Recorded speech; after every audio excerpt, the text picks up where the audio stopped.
Баршаңызға қайырлы күн достар. Қорманың сезонында одан дәмді пудинг десертін жасауға болатынын білесіз бе? Ендеше видеоның соңына дейін көріп бірге жасайық.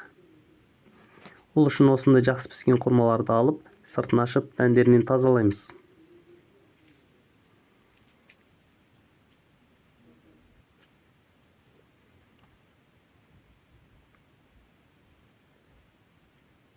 Сосын оны блендерге саламыз. Үстіне какао, бал және сүт қосып әбден еземіз.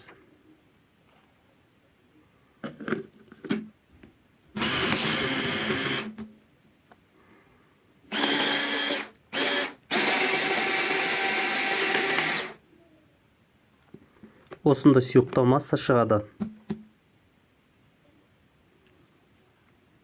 Сосын оны тоңазытқышқа 10 минутқа қойып қоюлатып аламыз.